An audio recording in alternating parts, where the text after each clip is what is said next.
Israel के साथ युद्ध थमने के बाद भी आयतुल्लाह खamenei ने पहली बार इस पर अपना बयान दिया है। इसे बयान कम और अमेरिका के खिलाफ खुला चैलेंज ज्यादा कहा जा सकता है, क्योंकि खamenei एक बार फिर अपना दम भर रहे हैं और कह रहे हैं कि ना तो उनका परमाणु कार्यक्रम तबाह हुआ है और ना ही भविष्य के लिए परमाणु मिशन।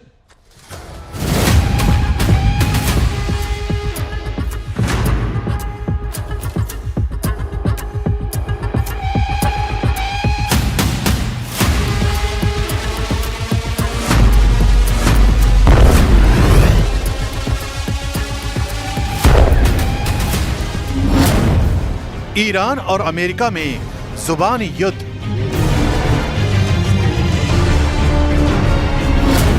खामेनेई का बयान, सुरक्षित हैं परमाणु ठिकाने।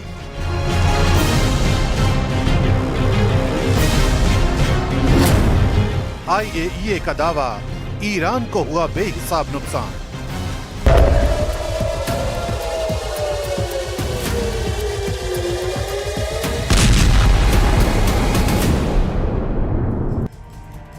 ईरान के सर्वोच्च नेता अयातुल्लाह अली खामेनेई ने हालिया हमलों के बाद बेहद सख्त और चुनौतीपूर्ण बयान दिया है।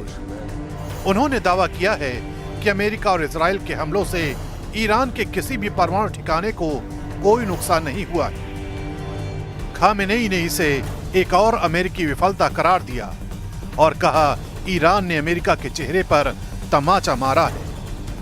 उनका यह बयान उस वक्त आया जब ट्रंप प्रशासन हमले को बड़ी रणनीतिक जीत बता रहा है।